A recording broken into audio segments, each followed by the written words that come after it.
Hello everyone and welcome to my 15th review. Today I'll be reviewing Subconsciously by Black Coffee. I've noticed this name around for a while, seeing his singles released on Spotify was a big name, so that got my attention. I didn't know what to expect, and even hearing that he was a producer still led me to wonder what genre this album would be in, but from people like Usher, Pharrell Williams, Sabrina Claudio, and Diplo on the album, I assumed it might be more of a pop or slow sounding album. At the end, I thought this was a good album with great work from great guests, but still has its flaws. But let's get into this. Lost is the intro, and is a pretty mellow way to start the album alongside some help from DJ Angelo and Jinadu. The vocals from Jinadu, I believe, were weird for me at first, because the house type instrumental didn't really fit for me. They fit on a slow song, definitely, but maybe not a house type song. After a while, it got better for me. The instrumental isn't anything special besides maybe the drums, but pretty good song. The one problem I have is with how long the song is. This song, alongside a lot of the other songs on this project, can be around 3.5 to 7 minutes, and this song is 6 minutes, when it probably could have been maybe 3 to 4 minutes. Besides that, it's a decent song. You Need Me is a much better sound in my opinion, with an incredibly mellow instrumental with great chords and drums alongside much more fitting vocals by Maxine and Ashley.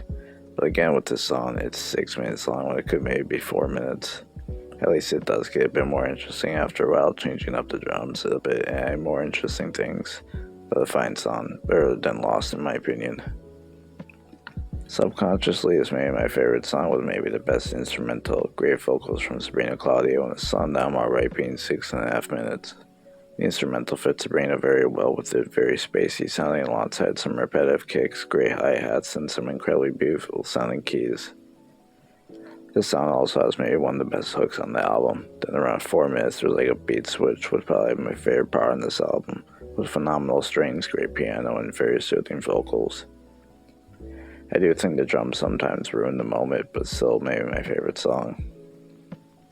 Unfollowing isn't too good of a song for me, mostly because of it almost being 8 minutes.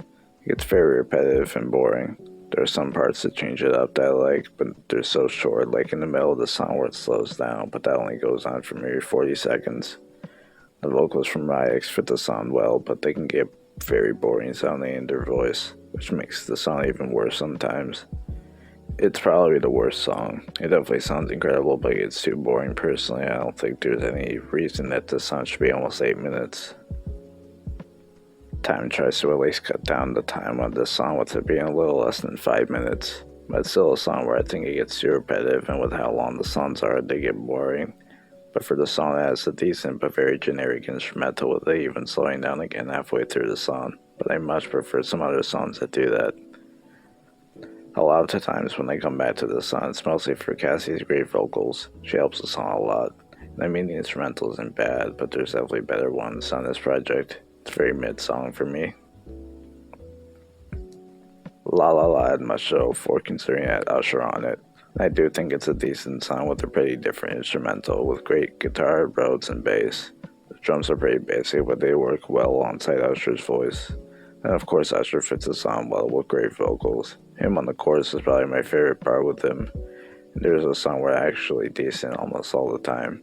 It's not too long with it being 3.5 minutes. It's definitely a decent song. Flava is a weird one for me, with another pretty basic instrumental, but I had some other great things like a bang kick and these horns or whatever.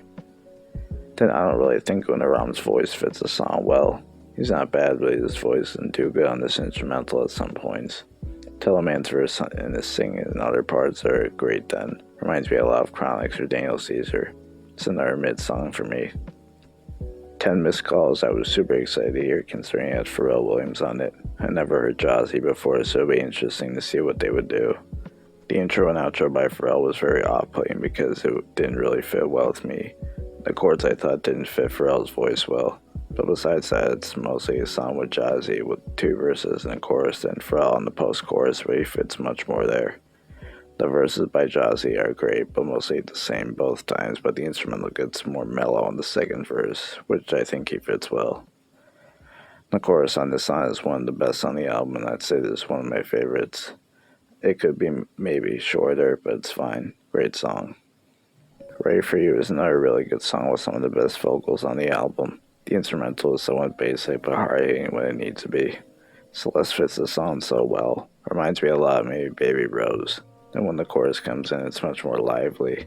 It's not as long as the other songs, being only 40.5 minutes, but it can still be trimmed down somewhat. Wish You Were Here is another song that isn't the best of me. Not only is it way too long, being 6.5 minutes, but it does sound incredibly similar to other songs like Lost or Subconsciously, but doesn't do anything too unique. It does add some other stuff at the end with some good keys and horns, but it's pretty basic. Msaki on the song is good, but again, too similar. There's definitely something here to make it good, but it's just not too interesting for me. And there are some songs that are long and somewhat repetitive that I like. And you can call me a hypocrite, but they find something there to change it up a bit, like add something to the instrumental or the instrumental changes. Or even change something with the vocals if there are any, like change it up with the verses or have some other features on it. But the song is too boring for me personally. Drive is another song that changed up the album a bit with work alongside David Guetta and Delilah Montagu on vocals. I do love this song, and mostly because of Delilah, the chorus, the instrumental at some points being very groovy and actually interesting, mostly because of the drums, and finally with how short it is. Being the shortest song on the album at 3 minutes and 11 seconds was definitely a plus because you're not extending something that doesn't need to be extended. Another great song. Never Gonna Forget is the outro, and it's a very good outro. Changing it up a bit with great guitar, which I was expecting in a song without production help from Diplo. Elderbrook's vocals on the song are incredible. At first I thought they didn't fit alongside those kinds of drums, but they got better after a while. This is definitely one of the best songs and actually a great way to end the album. And all I really have to say left is, there is some great work with great features, but there could definitely be some trimming on length and just some songs in general. 6 out of 10.